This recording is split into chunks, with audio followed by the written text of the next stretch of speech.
ఈ తప్పు ఎందుకు జరిగింది అనిల్, ఇది నువ్వు ఇలా మాట్లాడావంటే ఐ డోంట్ హ్యావ్ ఆన్సర్. దానికి ఆన్సర్ ఒకటే, 22 కేసులు, 245 రోజులు జైలు.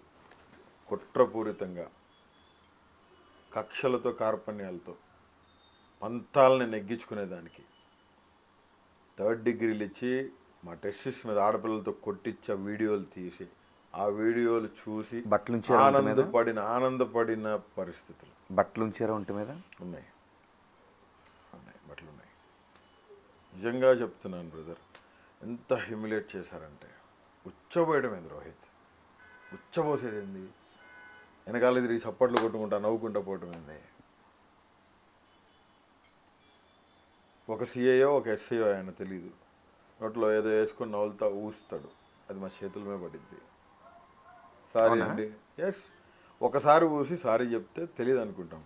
25-30 సార్లు ఊస్తూ ఉన్నాడు అనుకో కంటిన్యూగా, అది పడతా ఉందనుకో, అతను నవ్వలేదు మన మీద, ఎట్లుంటుంది రోహిత్ చెప్పు.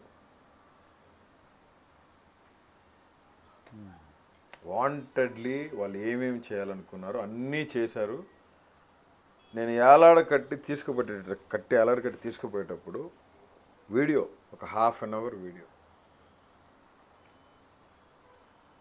ఆ వీడియో లోకేష్ గారు చూడాలి, పవన్ కళ్యాణ్ గారు చూడాలి అని మీరు అనుకున్నారా? వాళ్ళు చెప్పారు, ఆఫీసర్స్ చెప్పారు. మాదేమీ లేదండి, పైనుంచి ఆర్డర్స్, ఖచ్చితంగా మీది కంప్లీట్, మీరు ఇక్కడ మా జీబ్, పోలీస్ జీబులో ఉన్నా కానీ ఒక వీడియో ముందు వెళ్తానే ఉంది, దయచేసి కోఆపరేట్ చేయండి అనిల్ గారు ప్లీజ్. ఏం చేస్తావు పాపం, నన్ను పట్టుకొని ఫుడ్ పెడితే 7-8 మంది ఉద్యోగాలు పోయినాయి. నేను ఏదో బిర్యానీ తిన్నా అని చెప్పి లేచారు. కోర్టు పర్మిషన్ ఇస్తే స్టేషన్లో నేను ఒక బల్ల, నాకు బెడ్ అరేంజ్ చేయకుండా పోలీస్ స్టేషన్ మీద బల్ల ఏదో ఆడ పడుకోపోండి అని చెప్పి వాళ్ళు చెప్పారు పోలీసు వాళ్ళు. కోర్టు చెప్పింది కూడా చేయకుండా మీరు కంటెంప్ట్ ఆఫ్ ది కోర్ట్, అది నేను కోర్టుని అడిగితే కోర్టు నాకు చెప్తే మెడికేషన్ ఇవ్వండి, బెడ్షీట్ ఇవ్వండి, పరుపు ఇవ్వమని చెప్తే మీరు అవి కూడా ఇవ్వకుండా కనీసం టేబుల్ మీద పడుకోమంటే నేను పడుకున్నా. దానికి పాపం పోలీస్ స్టేషన్లో ఉన్న మొత్తాన్ని సస్పెండ్.